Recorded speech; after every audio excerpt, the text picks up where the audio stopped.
Allah, 4 di antaranya itu sudah menjadi hafiz-hafizah, Masya Allah, tabarakallah, telah hafal Al-Quran, dan merupakan Wakil Dewan Pertimbangan MUI Kota Samarinda, yang mana Ustadz Ishak berasal dari Medan, namun sekarang tinggal di Samarinda, Kalimantan Timur. Usaha bisnis kesehatan dan kecantikan, Masya Allah, tabarakallah. Patut kita contoh bagaimana untuk membangun keluarga. Baiklah, membangun keluarga yang sakinah, mawaddah warahmah, yang untuk menjadikan anak-anak kita hafiz-hafizah, berakhlak Quran, berakhlak Rasulullah. Amin.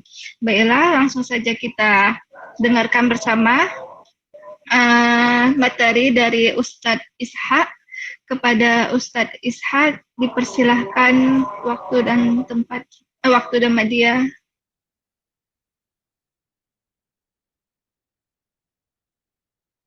Assalamualaikum Ustadz. 1, 2 dicoba, dengar suarana? Dengar Ustadz, alhamdulillah. Alhamdulillah.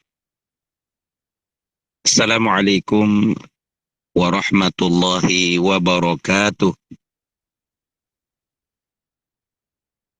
Bismillah walhamdulillah, wala hawla wala quwata illa billah. Allahumma salli ala Sayyidina Muhammad wa ala alihi wa atba'ihi wa ansarihi wa ahli baitihi ajma'in. Amma ba'd. Subhanaka subhanak, la ilma lana illa ma 'allamtana innaka antal alimul hakim. Subhanaka subhanak, la fahma lana illa ma fahamtana innaka antal jawadul karim. Segala pujian semata milik Allah yang telah mempertemukan kita dengan media online melalui aplikasi LAN ini. Mudah-mudahan semua kita dalam keadaan sehat. Kalaupun ada yang sakit, sakitnya diangkat Allah. Mudah-mudahan kita semuanya dalam keadaan sehat, baik fikriyah, jasadiyah, dan qalbiyah. Mudah-mudahan semua kita dalam keadaan sehat, yang dengan nikmat sehat tersebut kita gunakan untuk mendekatkan diri kepada yang maha sehat dan tak pernah sakit-sakit, yaitu Allah Subhanahu wa Ta'ala. Maha suci Allah yang telah menganugerahkan kita sehat, yang saat ini saudara-saudari kita seiman, seakidah, diuji Allah dengan perang melawan Israel alaihim la'natullah. Tidak sedikit dokter dan para medis yang ada di beberapa mustashfa, hospital, baik hospital Indonesia, rumah sakit Indonesia yang ada di Gaza, maupun hospital mental, rumah sakit yang didirikan oleh Aman Palestin Malaysia, maupun hospital Ashifa, rumah sakit yang memang didirikan oleh pemerintah Palestina. Saat ini para medis dan dokter meminta ampun, memohon agar korban tidak bertambah lagi, karena nyaris mereka tidak bisa istirahat. Jangankan istirahat, untuk sholat saja pun nyaris tidak bisa. Sehingga berlakulah pada saat itu menjamak sholat demi menyelamatkan nyawa orang banyak. Kita doakan semoga perang ini cepat berakhirnya. Kita doakan semoga saudara kita di sana yang diuji Allah dengan beragam ujian-ujian kehidupan diberikan kesabaran dan ketabahan. Salawat beriring salam kita hadiahkan kepada baginda Rasul Sallallahu Alaihi Wasallam, yang pada malam hari ini kita menghidupkan sunnahnya. Man ahya sunnati faqad ahabbani, kata Rasulullah. Siapa yang menghidupkan sunnahku berarti dia cinta kepadaku. Yang ikut taklim pada malam hari ini adalah orang-orang yang menghidupkan sunnah Rasul. Taklim itu adalah sunnah Rasul. Saat ini sulit sekali mengajak insan untuk taklim. Mungkin karena narasumbernya saya kali ya. Kalau narasumbernya Ustadz Abdul Somad pasti banyak yang taklim. Tidak juga bisa kita salahkan orang yang tidak mau ikut taklim dengan kita. Mungkin orang berpikir taklimnya begitu-begitu aja katanya. Tidak ada hadiahnya, tidak ada door prize-nya, tidak ada makannya. Sebenarnya perlu kita gagas taklim-taklim yang bernuansa door prize, yang bernuansa makan. Karena pada awal ayat Allah Subhanahu wa taala menurunkan nasihatnya untuk kita semua, wa anzir ashiratakal aqrabin, dan beri peringatanlah kepada saudara-saudaramu yang terdekat, keluarga-keluargamu yang terdekat. Rasulullah pada saat turunnya ayat itu dia mengumpulkan keluarga-keluarganya. Dari Bani Abdul Muttalib, dari Bani Hashim, dari Bani Abdul Manaf, dan dari kakek-kakeknya yang lain dia kumpulkan. Rasulullah tidak berceramah, tetapi Rasulullah memasak makanan untuk mereka. Rasulullah yang menyajikan. Rasulullah yang menuangkan air dalam gelas-gelas indah mereka. Begitulah dakwah. Jadi setelah semua keluarga Rasulullah itu kenyang, barulah Rasulullah menyampaikan risalahnya Allah. Kalau kita kadangkala taklim dan tak ada lagi makanan, walaupun sesungguhnya sah-sah saja ya. Kan kita mau kasih makan hati, bukan kasih makan jasad. Tetapi begitulah Islam mengajarkan kita, terutama kepada orang-orang yang tidak terbiasa dengan taklim. Memang perlu kita kasih hadiah. Bagi yang 10 yang ikutan dalam majelis salimah akan mendapat hadiah. Hadiahnya tidak usah besar-besar. Tiket pulang ke Jakarta PP. Semua juga mau ya. Baiklah. Pada malam hari ini, tadi siang istri memberikan kabar kepada saya betapa kagetnya saya ketika Salimah Taiwan meminta saya untuk memberikan sedikit tausiah. Memang aksannya istri saya yang menyampaikan tausiah pada malam hari ini. Tapi karena beliau ada agenda lain, tidak ada rotan, akar pun jadilah. Jadi pada malam hari ini saya coba menyampaikan sebisa-bisa saya. Sebagaimana kita maklumi dalam informasi yang telah disampaikan oleh panitia pelaksana bahwa tema besar kita adalah yang terbaik di antara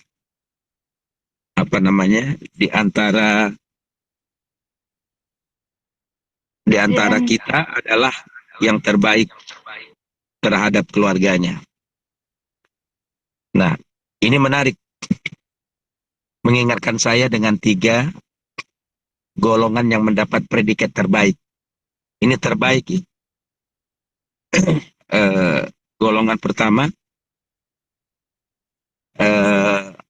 Rasulullah Shallallahu Alaihi Wasallam pernah menyampaikan nasihat untuk kita semua. Ada 3 golongan yang semuanya itu mendapat predikat terbaik. Yang pertama, inna khiyarakum ahasinukum akhlaqan. Ahasinukum akhlaqan. Jadi sesungguhnya sebaik-baik orang di antara kalian adalah orang yang paling baik akhlaknya. Jadi inna khiyarakum ahasinnukum akhlaqan. Ini yang pertama. Kemudian eh, yang kedua, ada hadis yang lain mengatakan khairukum li ahli. Hadis riwayat Imam Tirmizi. Sebaik-baik kalian adalah orang yang paling baik untuk keluarganya. Kalau yang tadi akhlak, sekarang keluarga. Kemudian khairukum man ta'allama al-Qur'an wa 'allamah. Sebaik-baik kalian adalah orang yang belajar Quran wa 'allamah dan mengajarkannya. Nah, jadi kalau berbicara tentang khairukum, sebaik-baik kalian, di sana ada 3 riwayat yang bercerita tentang sebaik-baik manusia. Pertama, sebaik-baik manusia adalah orang yang terbaik akhlaknya. Yang kedua, sebaik-baik manusia adalah orang yang terbaik untuk keluarganya. Dan yang ketiga, sebaik-baik manusia adalah orang yang ta'allamul Qur'an, mempelajari Al-Quran, wa'allamah, dan mengajarkannya.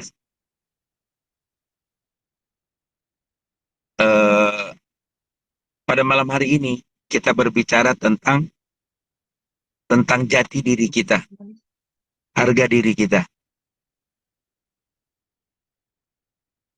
Kalau kita belum menikah, harga diri kita itu ya diri kita. Tapi kalau kita sudah menikah, harga kita, diri kita itu adalah keluarga kita. Ketika keluarganya baik, maka berhargalah orang tersebut. Dan jika keluarganya sebaliknya, maka sebaliknya pula lah yang berlaku untuk dia. Keluarga ini penting untuk selalu kita evaluasi, edukasi, motivasi.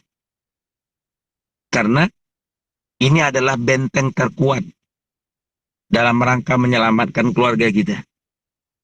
Semua kita pasti kecewa karena aturan dan peraturan, undang-undang dan segala macam yang ada di luar sana itu tidak bersesuaian dengan Quran dan Sunnah. Kita boleh kecewa, tapi sebatas kecewa saja, sambil terus memperbaiki anak kita agar ke depan dia bisa memperbaiki aturan-aturan yang membuat dulu orang tua dia, kakek nenek dia kecewa. Tetapi kalau kita tidak mendidik anak kita menjadi anak yang terbaik, generasi yang soleh, kekecewaan yang kita rasakan akan diulangi oleh anak kita. Anak kita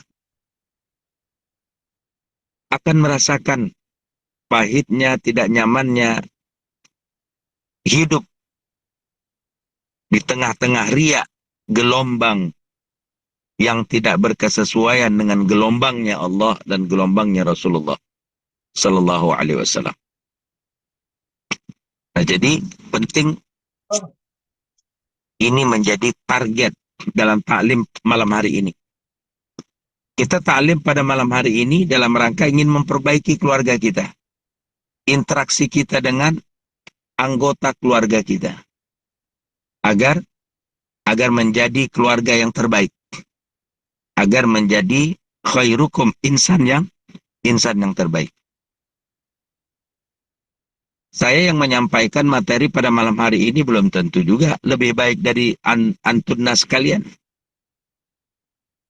Saya kebetulan bisa bicara saja dan sedikit tahu, tidak banyak pun sedikit tahu tentang hal-hal yang berkaitan dengan keluarga, dan itulah yang saya sampaikan. Baik. Sebagaimana yang saya sampaikan tadi bahwa masyarakat Eropa itu Mereka ingin sekali menghancurkan keluarga kita. Mereka hancurkan lewat budaya, lewat musik, lewat fashion, pakaian, lewat kesenian, fun. Kalau kita tidak mampu menafsirkan, menjelaskan segala yang ada kekeliruan di depan, belakang, kanan dan kiri kita, maka akan rusaklah secara otomatis generasi kita. Kasihan. Dan berhasillah bangsa Eropa merusak kita. Karena sulit kita ini mau diperangi itu sulit. Umat Islam itu kalau perang ingin cari mati. Sementara mereka berperang nyari pangkat. Jadi nggak ketemu. Lihatlah kondisi masyarakat di Tel Aviv. Itu bandara nggak karu-karuan. Ketakutan mereka, Israel itu, ketika Hamas mengajak perang darat atau kopi darat istilah anak-anak muda sekarang. Mereka beraninya ngebom masyarakat atau saudara seiman kita itu disuruh mengosongkan rumah. Setelah itu mereka disuruh pergi, dikosongkan aja rumah. Dan begitu mereka berjalan baru puluhan langkah dalam kerumunan itu mereka ditembakin oleh atau dibom oleh Israel. Itulah yang sekarang terjadi.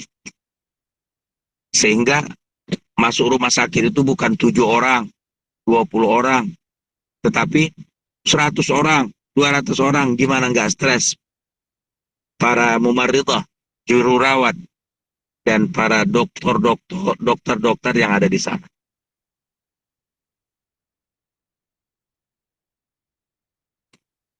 Umat yang tergabung dalam salimah yang saya muliakan.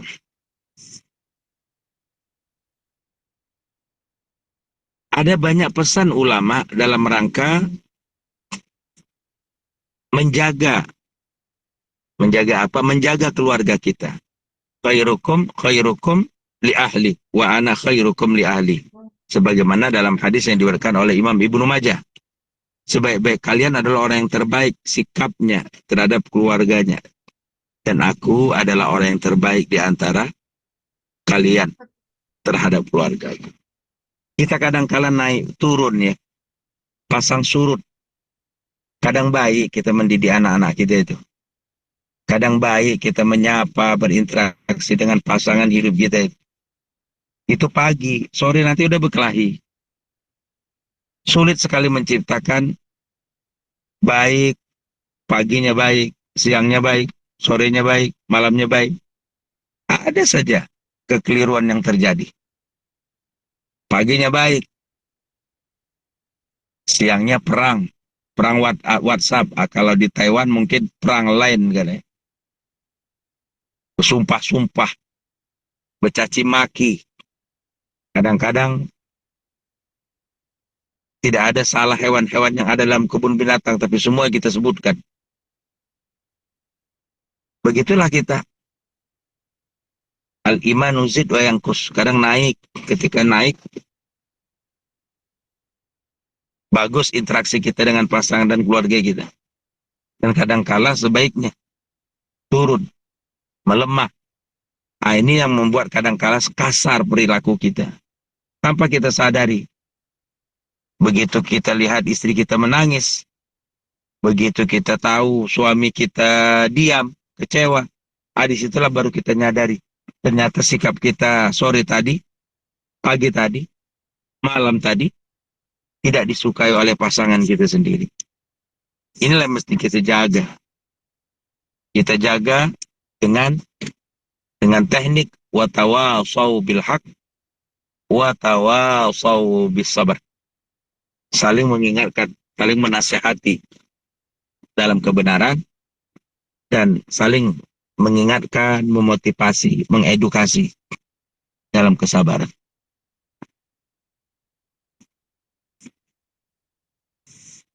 Sekalian umahat sekalian yang saya muliakan. Ada banyak cara dalam mengoptimalkan dan mengkualitaskan keluarga guna meraih sakinah, mawaddah, warahmah. Yang yang pertama, kita harus menjaga sholat kita. Saya yakin kita yang ada dalam grup ini orang-orang sholat semua. Kalau tak sholat, tak ikut dalam taklim ini, saya yakin itu. Cuman persoalannya adalah, saya tidak tahu sholat zuhur di Taiwan itu jam berapa? Jam 12? 8. Kalau sholat zuhur maksud saya. 12.15. Kurang lebih sama, Ustadz. Baik. Allah Subhanahu wa taala memanggil kita jam 12.15. Allahu Akbar, Allahu Akbar. Kata Allah.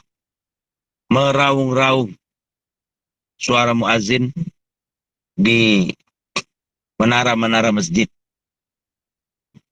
Kalau di Taiwan pasti tidak ya, terkecuali di daerah-daerah atau distrik tertentu ada masjid. Itu pun masjidnya tidak keluar azannya.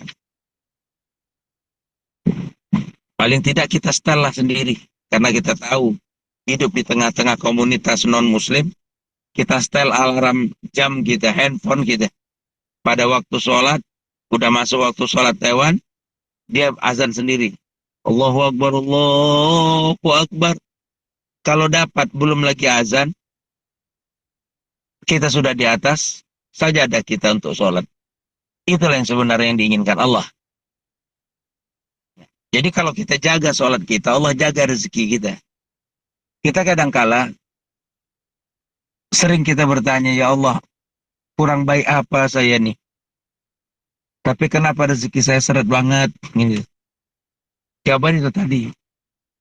Allah tahu kita itu sholat. Tapi kita sholat tak sesuai dengan jam yang diinginkan Allah.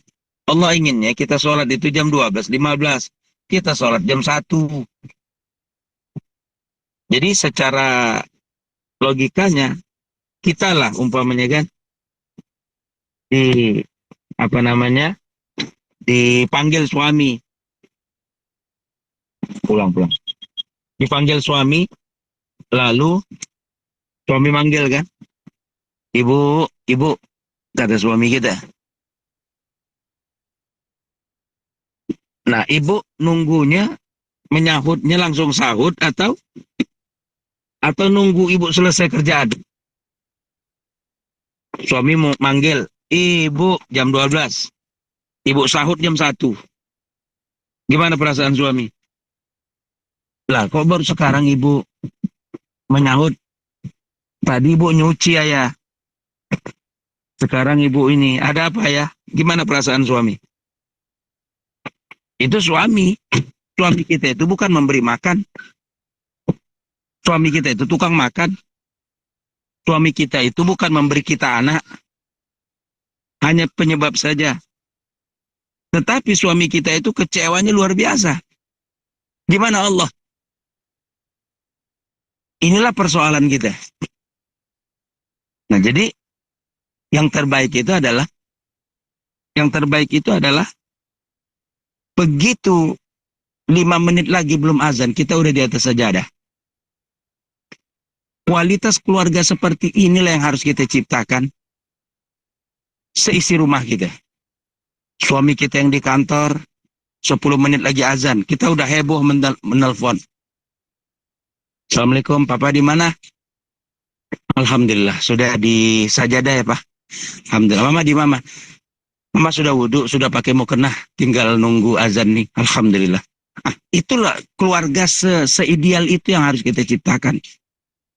5 menit lagi mau azan, kita tuh heboh mencari anak kita. Iya, kita tuh heboh nelpon anak kita. Bahkan kita sudah sepakat sekeluarga. Nah, kalau jam 12:05, insya Allah ayah, ibu, atau abi, umi, atau papa, mama akan telepon kalian ya. Akan telepon kalian. Atau kalian ingatkan kami. Saling mengingatkan. Kan begitu? Nah, ini yang pertama yang harus dijaga. Ketika kita mampu menjaga sholat, Allah jaga rezeki kita. Allah jaga suami kita. Nggak usah takut dilarikan pelakor. Allah jaga istri kita. Allah jaga anak kita. Anak kita akan berperilaku atau berperangai dengan adab-adab Islam. Kenapa banyak masalah di rumah tangga kita? Karena kita juga bermasalah dengan sholat kita. Jadi, as-sholatu imaduddin. Sholat itu adalah tiang agama. Faman aqamaha faqad aqamaddin. Siapa yang mendirikan sholat, berarti dia mendirikan agama. Agama saja didirikan oleh orang sholat, apalagi rezeki. Apalagi ambil doktor, ambil master. Apalagi pingin punya rumah, pingin punya mobil. Agama saja mereka dirikan, apalagi cuma sekedar mobil. Jadi, inilah persoalan besar kita. Kita, kalau sudah menjadi kader-kader salimah, sudah tidak lagi berbicara, udah sholat atau belum sholat. Tapi modelnya itu adalah, hari ini, berapa menit sebelum muazin azan, kita sudah di tempat sholat. Sudah sekualitas itu kita. Ketika itu mampu kita buat, Masya Allah, Allah akan berikan yang yang terbaik di luar sangkaan dan dugaan kita. Insya Allah. Itu yang pertama. Sholat. Jadi, ketika sholat, ketika keluarga kita dekatkan dengan sholat. Ketika keluarga kita dekatkan dengan filosofi sholat, ruku'nya, tidalnya, bacaan-bacaannya, kualitas, Allah akan tolong kita dalam membesarkan keluarga kita. Iya. Keluarga soleh itu harus suami istri menetap dari Madinah. Suaminya alumni Al-Azhar, istrinya alumni Fakultas Syariah Al-Azhar. Tidak harus.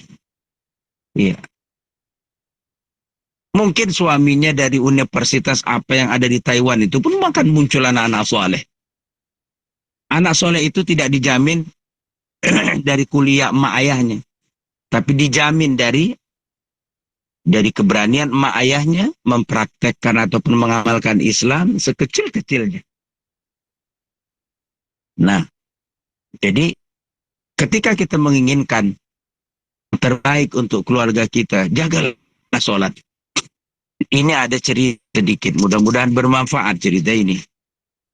Cerita ini terjadi di kota Samarinda.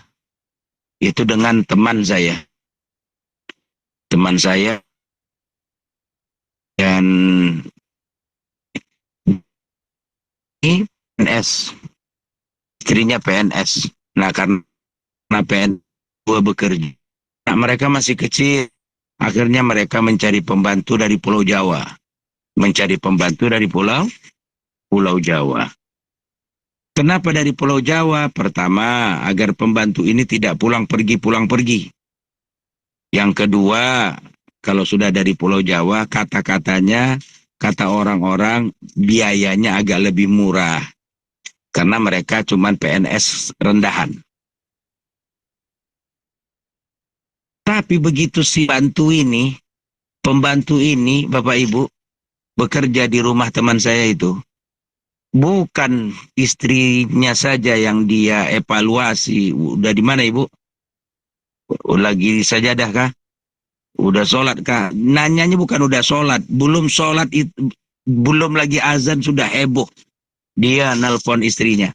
dan bukan istrinya pun harus dah. Setelah 3 tahun si pembantu ini bekerja di rumah dia, karena akadnya 3 tahun, pulang dia ke Jawa. Nah, ketika pulang ke Jawa, emak pembantu itu telepon, Assalamualaikum, Waalaikumsalam.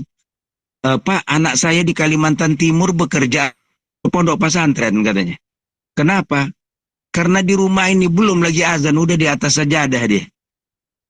Belum lagi maghrib, sudah heboh dia menyuruh ponakan-ponakannya, termasuk saya dan suami, untuk segera melaksanakan sholat. Kata teman saya, dia di sini bekerja, Bu, bukan masuk pondok pesantren. Tapi kok subhanallah sekali. Itu contoh. Itu contoh ya. Itu contoh. Apa yang terjadi setelah itu? Sekarang teman saya itu ya posisinya menjadi apa namanya, staf eh, staf ahli bupati di bidang keuangan, orang kepercayaan bupati. Jadi bupati itu lebih percaya dengan sahabat saya ini daripada sekda, daripada sekdanya dia. Jadi seperti itu. Ini yang pertama. Jangan sholat kita. Terlalu kecil dunia yang ada sama kita ini dibandingkan dengan sholat. Kita kadangkala mau fotokopi nih atau mau belanja nih untuk kebutuhan dapur. Tiba-tiba azan. Sanggup kita lanjutkan perjalanan kita? Oh, nanti aja. Nanti aja, belanja aja dulu, nanti pulang belanja baru sholat di rumah. Nah, seandainya kita berani menantang diri kita sendiri, tidak boleh berangkat, harus sholat dulu. Habis sholat baru belanja. Allah akan memprioritaskan kita dengan segala hajat dan permintaan-permintaan kita. Yang kedua, khairukum ahli, untuk keluarganya. Kedua adalah setelah kita kuat menjaga sholat, kita pun kuat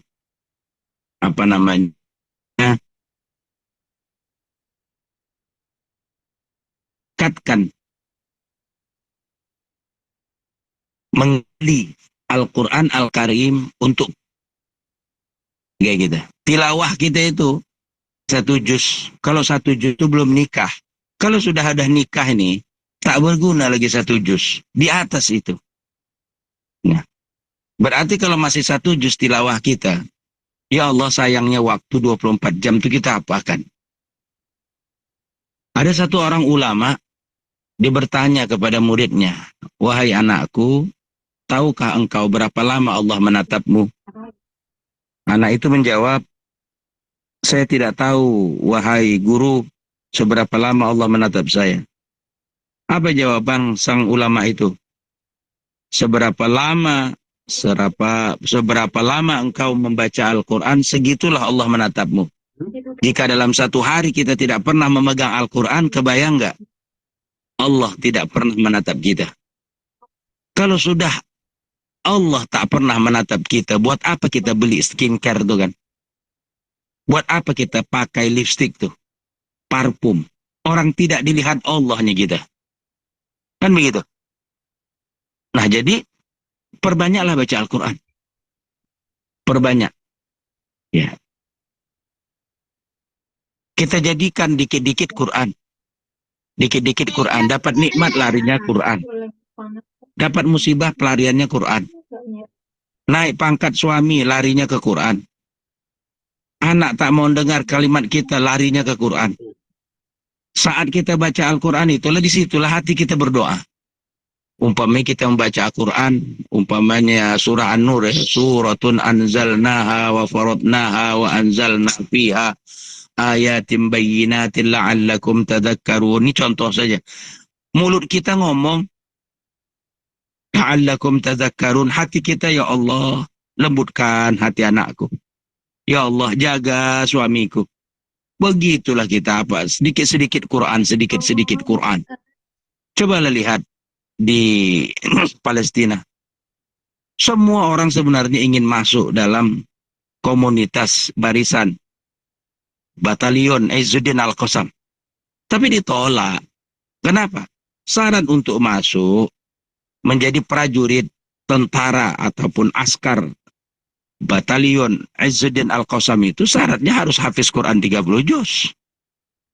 Kita jangankan 30 juz, juz 30 pun tak hafal kita.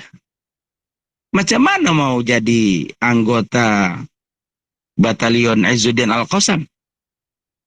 Makanya jangan heran, saya kemarin dapat kiriman satu video dari rekan saya, warga negara Palestina, dikirim ke saya, di mana askar-askar ataupun tentara Izzuddin Al-Qassam itu, ketika memasuki sebuah rumah penduduk, yang mereka kejar adalah laki-lakinya saja. Perempuan, anak-anak, tidak mereka ganggu. Bahkan ada anak-anak bayi, anak-anak balita lah ya, di bawah 5 tahun, itu ditinggal orang tuanya, lari terbirit-birit, tidak sanggup melihat pasukan Izzuddin Al-Qassam. Mereka lari, anaknya pun mereka tinggal. Bayangkan tuh jemaah. Anaknya mereka tinggal. Oleh pasukan tersebut, anak ini ada digendong, diajak guyon-guyon, diayun, kemudian ada yang menangis, mereka coba cari susu, dibuatkan susu.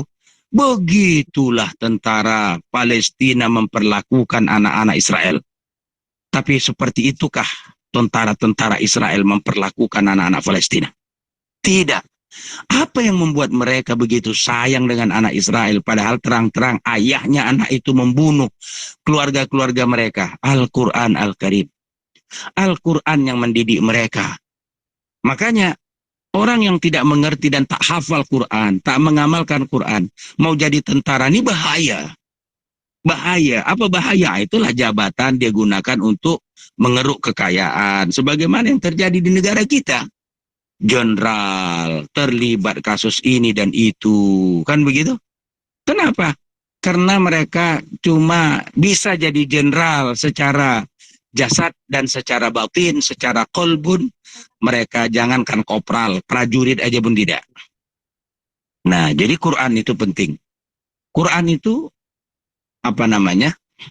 Oh iya, Hal yang dibutuh oleh apa namanya? Orang-orang yang wafat, yang mau sakaratul maut terutama. Mereka butuh suara-suara Al-Quran, bukan menangis. Jadi penting bagi kita untuk mendekatkan keluarga kita kepada Al-Quran. Kemudian yang terakhir, setelah yang pertama, kalau kita sayang dengan keluarga kita, dekatkan mereka, kualitaskan sholat-sholat mereka, dan kemudian Al-Quran. Kemudian yang ketiga, kita harus mencintai ulama kita. Dahulu, di zaman para sahabat, tidak sedikit sahabat-sahabat Rasulullah itu ya, mereka punya anak, itu dititip-titipkan gitu. Umpamanya di zaman Imam Syafi'i ya, ada anak dititipkan Imam Syafi'i 1 tahun untuk belajar hadis. Setelah itu dia keluar dari Imam Syafi'i, dititip lagi ke Imam Malik untuk belajar akidah, untuk belajar ke Imam Ahmad untuk belajar sejarah, gitu-gitu. Dulu, sekarang kan tidak sekarang kan tidak. Paling tidak sekarang, apa sih salahnya kita dalam 1 bulan kita keluarkan duit 300-400 ribu sampai 500 ribu. Kita datangkan ulama yang kita berguru kitab dengan dia. Agar ulama ini datang ke rumah kita. Iya kan begitu? Nah, umpamanya ulama A. Nanti kalau ibu-ibu sudah pulang ke Indonesia dan anggap aja 500 ribu itu jajan gitu sekali. Apa keluarga, kakak kandung, kakak ipar, begitu, orang tua kandung, mertua, anak-anak kita, sepupu-sepupunya, ponakan-ponakan kita, panggil ustadz yang ilmunya mumpuni. Ustadz, kami ingin belajar hadis dan tafsir sama ustadz. Ada waktu ke ustadz setiap malam Senin? Oh ada. Nah jadi ada 2 keuntungan. Pertama, kita dapat ilmu. Kemudian kedua, membersamai ulama dalam kehidupan. Ada persoalan kita tanya langsung dengan ulama. Ulama yang bagus akhlaknya. Ulama yang bagus adabnya. Kan begitu? Bukan ulama yang secara apa namanya, secara penampilan sama aja penampilannya dengan orang-orang yang di naik klub. Ya. Walaupun sesungguhnya sah-sah saja ya. Saya pernah melihat ada orang yang suka ke naik klub itu, rambutnya itu dikucir, digonjong, dikepang. Ada sekarang ulama yang begitu rambutnya. Sah, memang tidak ada masalah. Alasan dia Nabi itu rambutnya panjang. Kan begitu. Nabi itu rambutnya panjang itu tidak dilepas, tapi dikucir, dikepang, digonjong, diikat pakai karet, begitu lebih kurang. Tetapi orang ini apa namanya, rambutnya aja macam Nabi. Kalimatnya tidak seperti Nabi. Rambutnya aja macam Nabi. Tapi yang lain-lainnya jauh dari Nabi. Oh, tidak ada untungnya kita mendukung ulama seperti ini. Ya. Kita butuh ulama-ulama yang mengajarkan adab dan akhlak kepada kita. Agar adab dan akhlak itu menjadi bahagian terkuat, terindah keluarga kita, sehingga keluarga kita menjadi keluarga terbaik di dunia dan di akhirat. Itulah 3 nasihat ulama dalam mengoptimalkan keluarga kita menjadi keluarga terbaik di dunia, terbaik di akhirat. Cobalah kita merenung, ibunda-ibunda semuanya. Coba kita merenung ya. Kita ini menikah dengan suami kita ini. Itu bukan karena ibu hebat, merayu suami ibu sehingga dia mau dengan ibu. Allah iba dengan ibu, sehingga Allah tundukkan hati suami ibu untuk mau menerima cinta ibu. Itu yang harus disyukuri berjuta-juta kali, beratus juta kali. Nah, dan begitu juga sebaliknya, si suami pun harus seperti itu, jangan sombong. Dia mendapatkan ibu bukan karena suami ibu itu ganteng kali, masih banyak laki-laki lain yang ganteng yang ibu maukan. Tapi karena takdir ibu sama dia, mau bilang apa lagi? Kan begitu. Nah, jadi si suami pun harus banyak syukurnya. Istri pun harus banyak syukurnya. Kalau sudah suami istri syukur, yang diuntungkan adalah anak. Itu pada akhirnya akan diuntungkan. Nah, jadi kita harus dekat dengan ulama. Sebagaimana kita maklumi,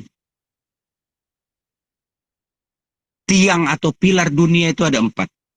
Yang pertama, ilmunya ulama. Dekati ulama. Kemudian yang kedua, pemerintah yang adil. Dan yang ketiga, orang kaya yang dermawan. Itu pilar dunia. Dan yang terakhir, doanya orang-orang fakir. Nah, ilmunya ulama. Cari ulama, banyak ulama. Di Taiwan itu pun banyak ulama. Kalaupun ini, alhamdulillah ya, ujian pandemi kita bisa online. Banyaknya ustadz-ustadz dari Indonesia itu. Salimah manfaatkan saja. Assalamualaikum Ustadz, minta maaf, kami dari Salimah Taiwan. Bisalah minta waktu Ustadz Hidayat Nur Wahid untuk memberikan tausiah. Bisa. Dengan senang hati mereka. Tinggal diatur waktunya. Ada Ustadz Doktor Surahman Hidayat, ada Hidayat Nur Wahid, ada asatis-asatis kita yang lain. Dengan senang hati mereka. Iya. Kalau perlu ada juga ulama dari Mesir. Namanya Dr. Abu Yusuf Ar-Ra'i. Beliau itu ulama Al-Azhar yang mengajar Quran di tanah air kita Indonesia. Dia menguasai sanad Hafaz an Asim dan Syubah an Asim. Nah, Ustadz, sekali-sekali kami ingin jadikan narasumber Dr. Ra'i. Ya, kita karena dia di Indonesia dalam rangka bekerja, ya kita santunilah semampu-mampu kita. Saya kalau sudah bercerita tentang ilmu dengan beliau itu, Masya Allah, dia orang alim sekali. Alimnya bukan kaleng-kaleng. Alimnya bukan ecek-ecek. Alim sekali orangnya.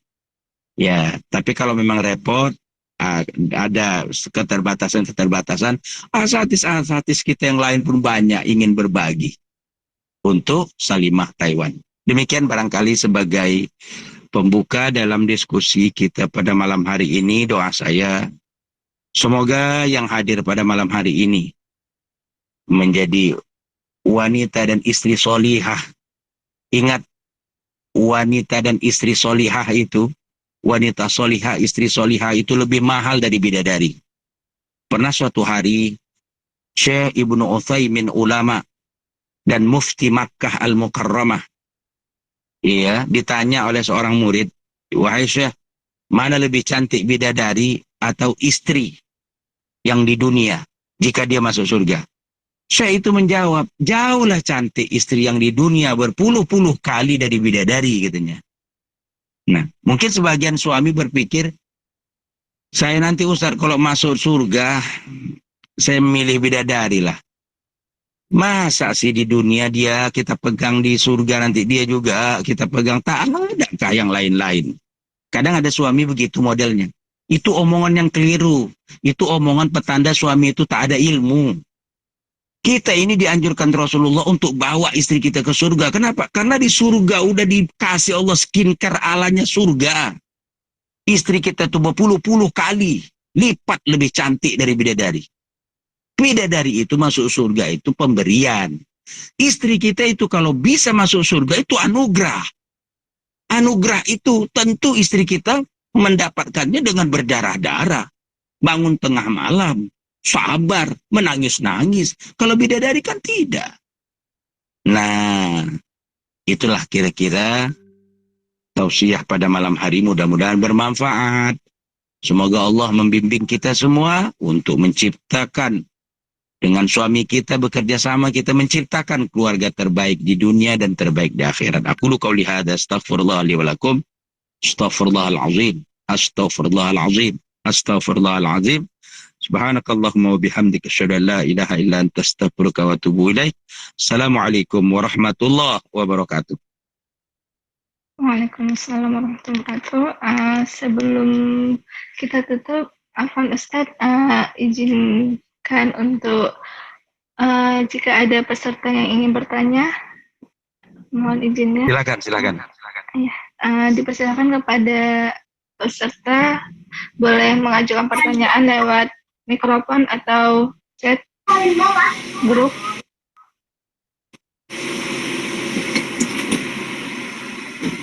Mungkin izinkan, mohon izinnya Ana terlebih dahulu ingin mengajukan pertanyaan, Ustaz. Untuk sebelumnya untuk wanita yang belum menikah, apa yang harus dilakukan untuk mendapatkan calon suami atau calon suami yang baik, yang soleh? Mohon masukannya, Ustaz. Jazakallahu khairan.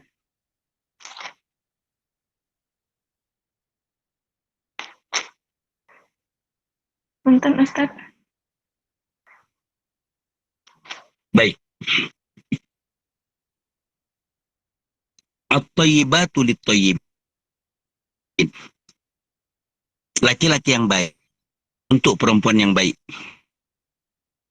Apa yang mesti dilakukan oleh wanita yang belum mendapatkan jodoh? Yang harus dilakukan suami yang baik adalah dia menjaga diri dia untuk selalu baik. Dia rasa udah Ustaz, puasa Senin Kamis sudah, bahkan dia puasa Daud, dia tilawah Quran alhamdulillah 1 hari 1 juz, istighfar dia beratus-ratus ribu Ustaz, tapi belum juga dia dapatkan pasangan. Seperti apa itu Ustaz? Menurut kita ini udah baik. Yang jadi standar itu bukan menurut kita, tapi menurut Allah. Kalau jodoh kita masih belum dapat, berarti kita itu memang belum baik. Nah, jadi jangan terlalu baper kita. Berjuanglah kita untuk terlalu baik. Allah itu mustahil orang-orang baik diberikan kesulitan, kecelakaan, hal-hal yang tidak disukai. Makanya ada seorang ulama berkata, kita ini ingin jodoh yang soleh. Kita ini ingin dapat rezeki yang banyak. Buatlah sebab sehingga kita itu layak dapat jodoh yang soleh. Buatlah sebab sebanyak-banyaknya sehingga kita itu dapat layak mendapat rezeki dari Allah. Contoh, kita itu sudah habis sholat subuh, maksurat, tilawah Quran, istighfar, sholawat, langsung kita ke sawah, langsung kita ke ladang, langsung kita ke kebun. Hasilnya kita baru jual cabai kita 3 kilo, kita sedekahkan. Iya, kita sedekahkan 50%, kita bawa ke rumah 50%. Dan setelah itu hasil tanaman kita masak, kita undang tetangga. Dan setelah itu kita berbaik sangka dengan Allah. Berapapun Allah kasih kita rezeki. Itu udah banyak sekali sebab Allah itu harus kasih kita rezeki. Pertama, kita berbaik sangka dengan yang baik-baik untuk Allah. Kedua, kita bersedekah. Ketiga, kita memang bekerja. Iya. Jadi, buatlah sebab sebanyak-banyaknya. Rezeki itu akan datang. Ini kadangkala kita bekerja malas. Baik sangkanya banyak, infaknya kadang-kadang, mau rezeki banyak. Manalah mungkin. Kita ini pelakon, bukan sutradara. Kita ini pemeran dalam film kehidupan. Bukan sutradara, sutradaranya Allah. Kan gitu? Nah, karena itu, buatlah sebab banyak-banyak agar Allah memang pantas memberikan rezeki kepada kita. Kalau bahasa lain, buat sebab banyak-banyak. Nah, kita doakan orang cepat menikah. Kita kita terus memperbaiki diri sambil belajar masak. Dari sekarang belajar masak sambil terus mempelajari bagaimana teknik menjaga kandungan. Padahal kita belum nikah. Hamil pertama, hamil 1 bulan, 2 bulan, 3 bulan, 9 bulan, menyusui, bagaimana cara menjaga agar air susu kita banyak, bagaimana cara menjaga anak yang dalam susuan yang sedang menyusu dengan kita terjaga fitrahnya, cerdas, mudah ngapal Quran. Itu kita pelajari. Kita kadangkala nunggu jodoh dulu baru mempelajari itu. Nah, setelah jodohnya dapat, tidak juga dia belajar. Gitu. Nah, dari sekarang. Kalau kita banyak mempelajari itu, insya Allah nggak terlalu baper kita. Malah Allah yang baper dengan kita. Ya Allah, si Zainab itu, kata Allah, udah pintar dia masak. Kalau kuhitung-hitung, kata Allah Ta'ala, ada 50 masakan Nusantara dia udah tahu. Dari soto Banjar sampai soto Medan. Dari memasak gulai menggulai sampai sambal menyambal. Ada 50 masak. Siapa di antara peserta yang taklim pada malam hari ini jago buat masakan atau kuliner-kuliner Nusantara sebanyak 50 masakan? Bingung kita kan? Waduh, Ustadz ini. Saya sering godain istri saya. Saya bilang, istri-istri kita kalau sudah dibelikan rumah, pasti bisa dibelikan kitchen set, ya kan? Wah, cakep, sehingga piring-piring udah tidak terlihat. Tempat masaknya pun udah bagus. Kompornya bukan lagi Rinnai, model Rinnai yang ditanam itu, nah. Kan begitu. Setelah bagus dapur, tidak juga dimasak. Ngapain? GoFood. Kan gitu. Nah, jadi buat apa? Nah, jadi siapkan. Tidak usah agar kita tidak terlalu banyak baper untuk menunggu jodoh kita. Dari sekarang kita siapkan. Tiba-tiba ya. Tiba-tiba dari rajinnya kita mempelajari kuliner, akhirnya kita punya warung.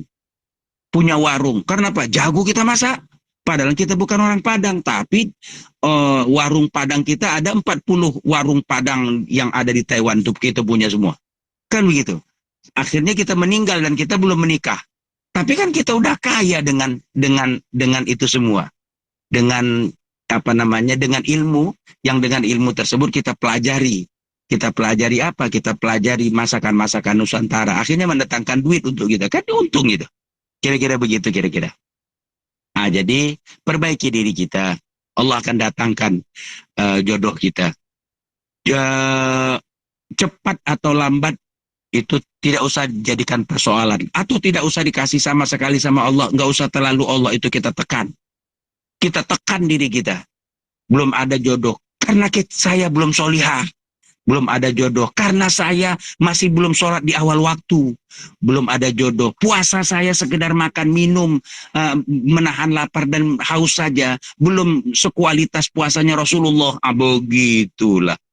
Nah, insya Allah dengan begitu, akhirnya Allah akan memberikan kita jalan untuk dapatkan suami yang soleh, yang tajir, yang penyayang. Masya Allah, semuanya. Karena efek dari sabar dan solihahnya gitu. Kira-kira begitu, wallah alam.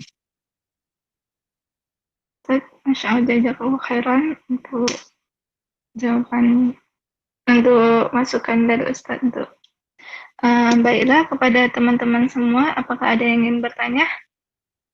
Bahuda 77 ini sepertinya buka mikrofon. Dipersilahkan. Atau enggak ya? Atau yang lainnya, apakah ada yang ingin bertanya? Dipersilakan untuk open mikrofon. Ya, Assalamualaikum Ustaz. Izin bertanya Ustaz. Waalaikumsalam. Fadhali. Eh, beberapa kasus dia lebih apa?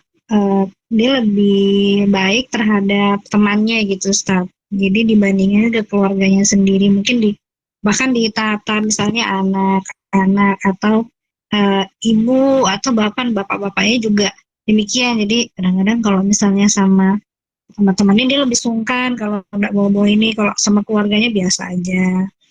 Nah itu gimana Ustaz fenomena kayak gini Ustaz? Bismillahirrahmanirrahim. Sedekah yang paling afdol, kata Rasulullah, adalah sedekah kepada keluarga. Ya, keluarga itu anak istri, itu sedekah itu. Keluarga itu orang tua mertua. Keluarga itu saudara kandung, saudara ipar. Nah, kalau ada orang dengan keluarganya dia pelit, tapi dengan orang lain dia royal. Ini ada yang tak betul dengan orang ini. Tak betul itu. Atau dia dengan diri dia pelit, dengan keluarganya dia royal. Itu pun tak betul juga. Islam menginginkan tawazun, seimbang. Ya. Saya secara pribadi, ini penafsiran saya, antara istri dengan orang tua itu tidak bisa saya kelas-kelaskan gitu. Ada pernah saya dapat satu artikel, istrinya sakit, kan gitu, istrinya sakit, orang tuanya juga sakit. Lalu dia memilih orang tuanya sakit untuk pulang kampung dan dia biarkan istrinya sakit. Kalau saya yang seperti ini salah. Yang betul itu, kalaupun kita harus ke orang tua kita, bawalah istri kita itu, dekatkan dia dengan kamar orang tua kita, dua-dua kita rawat. Itu yang betul. Jadi tidak ada istilah, oh anak laki-laki itu harus orang tua, istri nomor 2. Janganlah begitu kali hidup nih. Kan begitu, kaku sekali kita, memahami agama ini. Ini contoh, dia tinggal sama istrinya di Taiwan, orang tuanya di kampung. Kan begitu. Nah, segala sesuatu yang mewah-mewah dia kirim ke kampung dulu, tidak dengan istrinya. Jangan juga begitu. Wanita itu dinikahi untuk dibahagiakan. Ketika kita tak mampu membahagiakan dia dengan harta, paling tidak perasaan dia sudah kita kayakan. Kita tidak singgung perasaan dia. Nah, jadi kadang ada orang-orang yang baru-baru hijrah itu, dia memandang atau memahami agama itu seperti yang saya contohkan tadi. Tidak begitu-gitu amat lah. Kita sepakat orang tua itu di atas segala-galanya. Tapi istri juga memang harus dibela dan dibantu. Kalau memang tak mau kita membantu istri, kan tak usah kita nikah dengan dia, kan gitu. Sederhana saja. Tak usah kita menikah, kemudian, karena kalau kita menikah, terlihat prioritas kita dengan emak kita, lalu istri kita kecewa. Yang betul itu seperti apa yang dilakukan ulama-ulama dahulu. Ulama dahulu itu memang seperti itu sikap mereka. Tapi dia udah didik dulu istrinya. Istrinya paham. Ada seorang ulama, dia dapat informasi dari istrinya, ya, nanti habis maghrib mamamu mau datang. Kata suaminya, oh iya, dari mana informasinya? Dari kakak ipar tadi kasih tahu. Oh iya, iya. Karena suaminya seorang alim mengisi majelis taklim. Akhirnya dia pun mengisi majelis taklim lah maghrib. Orang tuanya pun datang. Setelah tengah malam, habis sholat isya baru dia pulang. Dia pun ketuk pintu, tok, tok, tok, assalamualaikum, waalaikumsalam. Istrinya yang buka pintu. Suaminya bertanya, udah datang ke emak, dek? Udah, kak. Mana dia? Itu lagi sholat sunnah. Oh iya, ini tasnya ayah dengan ini sorbannya ayah. Oh iya, adik masukkan ke dalam kamar. Oh iya, itu si suami berdiri di depan maknya. Tak mau dia duduk. Setelah maknya salam, assalamualaikum warahmatullahi wabarakatuh. Barulah dia duduk, dicium tangan maknya. Tapi istrinya tidak baper. Kenapa? Dia juga memperlakukan hal yang sama kepada istrinya. Dia juga sudah mendidik istrinya. Kita kadangkala tak pernah kita didik istri kita, tak pernah kita ajarkan istri kita. Tiba-tiba kita dapat sepotong lewat WhatsApp bahwasanya anak laki-laki itu orang tua. Begitu dia dapat, dia langsung kasih ke orang tuanya. Ini tak betul ini. Tersinggunglah istrinya, kan begitu. Kalau gitu bang, malam ini kau tidur sama mak kau aja lah. Biar aku pulang sama mak aku. Pusing pula kepala suaminya kan gitu. Aku tidur sama mak aku pula. Cemana pula nih, kan begitu. Nah, jadi boleh perilaku-perilaku itu, tapi diawali ada mukaddimahnya. Diawali dengan apa? Dengan didikan, dengan pengajaran. Ajarkan dulu. Kita tidak. Baru hijrah 2 jam yang lalu, tiba-tiba dikirimkan kawan kita WhatsApp, lalu kita berperilaku memprioritaskan. Saya rasa Rasulullah tidak begitu-begitu amat ya. Rasulullah tidak begitu-begitu amat. Iya. Walaupun sesungguhnya Rasulullah SAW itu sangat mencintai Aisyah dan sering bercerita tentang kebaikan Aisyah di hadapan sahabat-sahabat Aisyah. Sampai-sampai sahabat-sahabat Khadijah, Rasulullah itu sangat mencintai Khadijah. Selalu menceritakan kebaikan-kebaikan Khadijah kepada sahabat-sahabatnya dan didengar oleh Aisyah. Kan begitu? Dengar oleh Aisyah dan Aisyah cemburu. Ya, akhirnya diajarkan oleh Rasul sallallahu alaihi wasallam. Jadi seperti itu. Jadi pokok pangkal persoalan kita terjadi kekisruhan, terjadi ketidakharmonisan, itu berangkat dari kurang belajar dan kurang membaca. Kalau kita banyak belajar dan banyak membaca, banyak berguru, secara otomatis sikap kita akan adil untuk istri kita dan adil untuk mak kita. Kalau kita tak mampu adil dengan keduanya, yang manusia mulia itu, mak kita itu mulia, istri kita itu pun mulia juga. Itu wujud dari tak ada ilmu suaminya itu. Kira-kira begitu. Wallahu a'lam bishawab.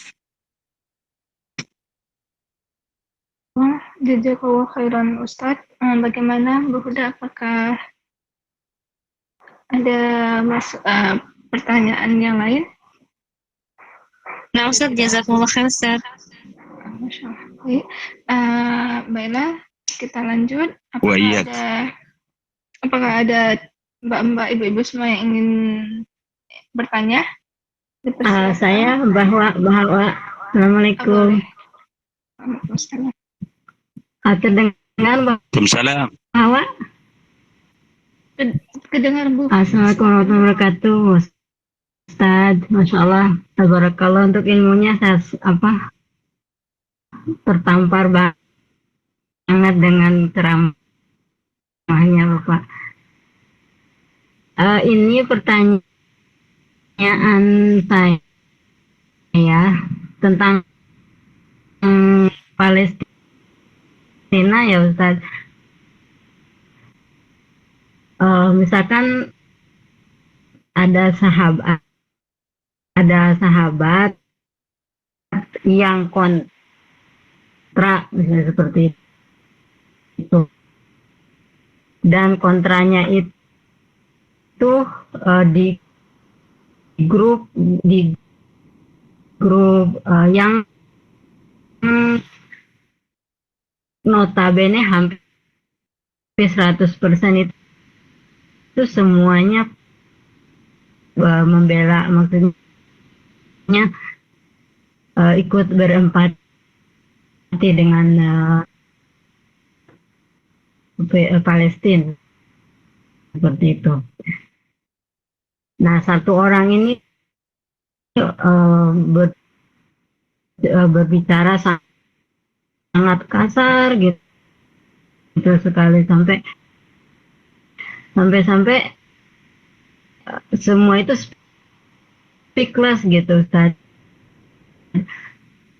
Nah, bagaimana cara menghadapi untuk apakah saya misalkan saya boleh untuk japri beliau untuk memberi masukan atau janganlah seperti itu, karena di grup tersebut itu hampir keseluruhan itu petinggi-petinggi seperti itu Pak Ustaz. Nah,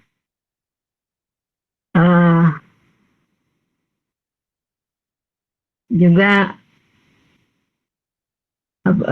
orang tersebut masuk ke dalam organisasi tersebut itu mungkin karena tadinya hanya untuk ikutan saja gitu. Namun setelah beliau berada di dalam, ternyata semuanya hanya maksudnya semuanya tentang Palestina seperti itu, terus tentang pokoknya serba segala yang ketidakadilan itu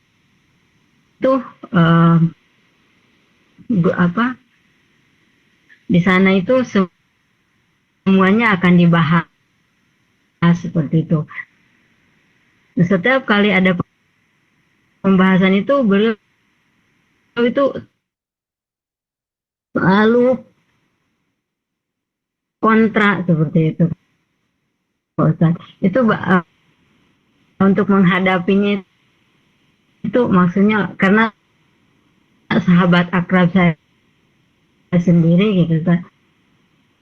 Itu bagaimana sikap saya untuk menghadapi beliau seperti itu Ustaz. Mungkin itu saja pertanyaannya Ustaz. Assalamualaikum warahmatullahi wabarakatuh. Assalamualaikum warahmatullahi wabarakatuh. Jadi begini, kita ambil, kalau kita tahu dalam grup tersebut ada orang yang pro Palestina, ada yang pro Israel. Terhadap yang pro Israel kebetulan teman akrab kita pula. Kan begitu. Kita sampaikan yang pertama, Islam itu memuliakan siapapun manusia di sini, sama ada muslim ataupun non-muslim. Coba lihat dalam sebuah riwayat Rasulullah Shallallahu Alaihi Wasallam pernah berjalan-jalan dengan para sahabatnya, tiba-tiba Rasulullah itu melihat ada sekelompok orang melintas bawa mayat. Rasulullah menghentikan perjalanannya, sahabat pun menghentikan, dan Rasulullah menunduk memberikan penghormatan kepada mayat itu. Setelah gerombolan itu, kelompok tersebut berlalu, lalu sahabat itu bertanya, "Ya Rasulullah, apa makna engkau berhenti dan menundukkan kepala? Kita mesti menghormati dia," kata Rasulullah. "Tapi dia itu mayat orang-orang Yahudi ya Rasulullah." "Tapi dia manusia kan?" kata Rasulullah. Ya, dia manusia. Kalau dia manusia, kita harus menghormati." Coba lihat Islam. Yahudi atau tidak Yahudi, sangat dihormati oleh Islam. Ini yang pertama. Kemudian kedua, Allah Subhanahu wa Ta'ala dalam sebuah hadis qudsi mengharamkan kezaliman. Bukan saja orang Islam, ini orang Islam nih dalam berperang, dia menembak musuhnya, matilah musuhnya. Setelah diperiksa mati. Udah mati musuhnya itu masih lagi dicincang lehernya, dicincang kakinya, dipotong tangannya, itu zalim. Walaupun musuhnya itu musuhnya Allah, itu zalim, itu tak dibenarkan Islam. Nah, persoalan Palestina dan persoalan Israel itu adalah persoalan maha hebatnya orang-orang Amerika, Mossad, Yahudi dalam memutarbalikkan sejarah. Injil itu sudah ada di tahun 1905. Ya. 1805 rasanya. Sementara 1805 itu Palestina sudah diakui di dalam Injil. Sementara orang Israel itu tidak ada. Itulah sejarah, itulah diputarbalikkan oleh Israel dengan kaki tangannya. Lalu mereka mengatakan Israel itu ada. Tapi buku itu terbitnya tahun 1930-an. Sementara Injil ini kan lebih tua. Ya. Jadi secara ilmiah ini tertolak. Kan begitu. Ada seorang pakar kemanusiaan berkata, untuk menolong Palestina tidak harus menjadi Muslim. Cukup menjadi manusia saja. Sudah cukup. Palestina itu teraniaya lebih dari 70 tahun. Israel itu dia nggak punya negara. Makanya kita berdoa, semoga perang sekarang ini terjadi, mudah-mudahan tidak ada berhenti-berhentinya. Mati-matiannya sudah. Iya. Dan kita sangat yakin Israel akan menyadar lenyap. Nah, jadi kita buat Israel itu presiden yang tidak punya negara. Kenapa? Lari semua dia dan rakyatnya. Itu yang kita doakan. Kenapa mereka seperti itu? Bukan karena kita benci dengan Israelnya. Banyak juga orang Israel itu bagus-bagus. Yahudi itu bagus-bagus. Orang Muslim pun banyak tak bagus. Kita benci dengan keburukannya. Kan begitu? Saya teringat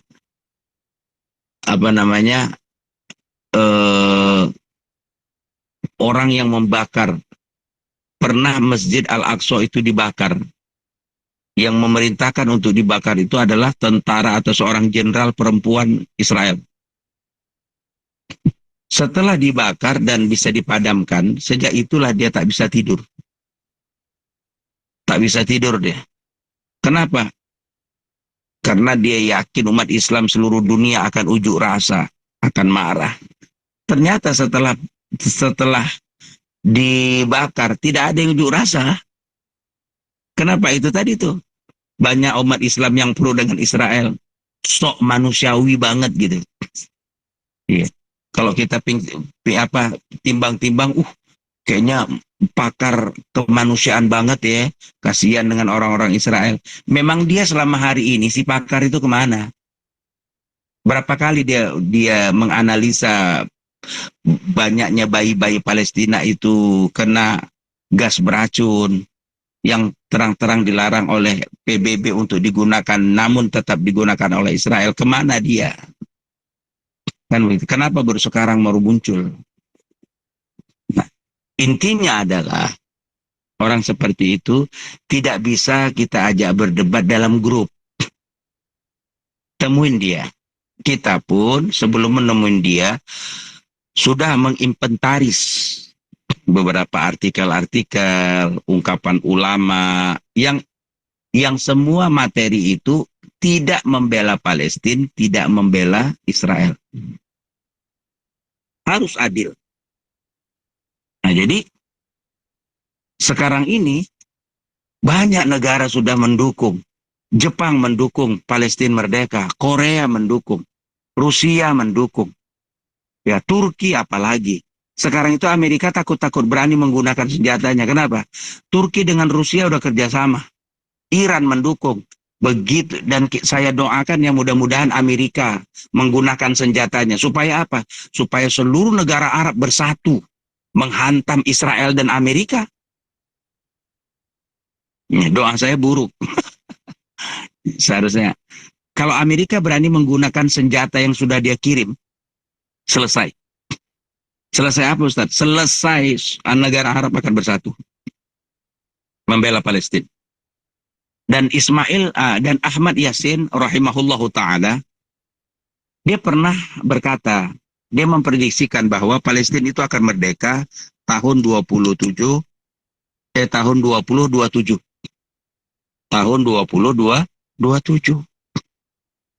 Nah, tapi melihat kenyataan sekarang masih belum selesai. Perkiraan apa yang diprediksikan oleh Ahmad Yasin, kayaknya jangan-jangan Palestina itu merdeka 2024, 2025 lebih cepat dari apa yang diprediksikan oleh beliau. Kenapa? Karena memang pertolongan Allah sudah layak buat orang-orang Palestina. Mereka apa? Mereka sudah dibunuh anak-anaknya dan mereka sabar. Dianiaya istrinya dan mereka sabar. Dipenjara rakyatnya dan mereka itu sabar. Dipenjara dan tak pernah diadili. Itu merupakan sebab-sebab datangnya pertolongan gitu. Nah, itu. Makanya kata ulama, mau dapat pertolongan Allah, perbanyak sebabnya gitu. Kan gitu. Udah gitu, Anda pun yang belum dapat jodoh tadi, begitu juga. Perbanyak sebabnya agar Anda dapat jodoh. Gitu. Umpamanya, aku kok kepingin makan coto Makassar ya. Oh, panggil kakak ini, kakak dia, nih contoh saja. Kakak dia, jago banget. Kakak dia yang belum nikah itu, pasti orang berpikir, wah pandai masak, ini cocok ku jodohkan dengan kakakku yang belum nikah. Akhirnya kan terbuka peluang itu gitu kan. Nah, perbanyak sebab. Nah, dan Palestina sudah memperbanyak sebab-sebab itu. Mereka sabar, anak mereka dianiaya, sejengkal demi sejengkal mereka sabar, tanah mereka diambil, dipagari, mereka dianiaya, ditembak. Akhirnya sekarang banyak sekali kemudahan-kemudahan diberikan Allah dan dimenangkan Allah. Hamas untuk membalas segala perbuatan-perbuatan orang-orang tak baik itu.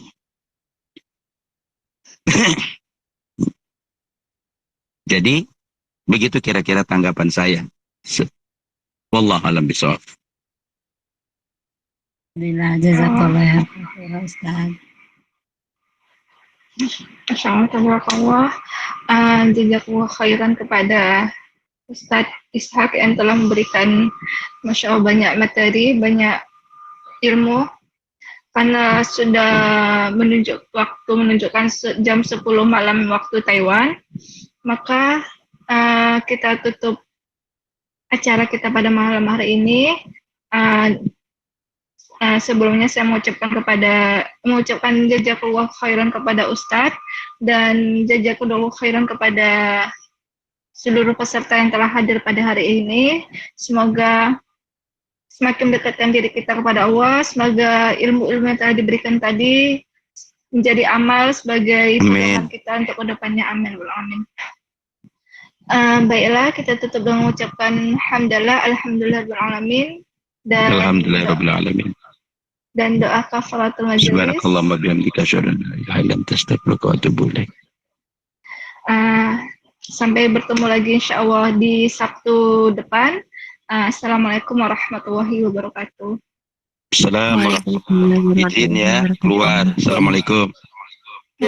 Waalaikumsalam Ustaz. Ustaz.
Hah?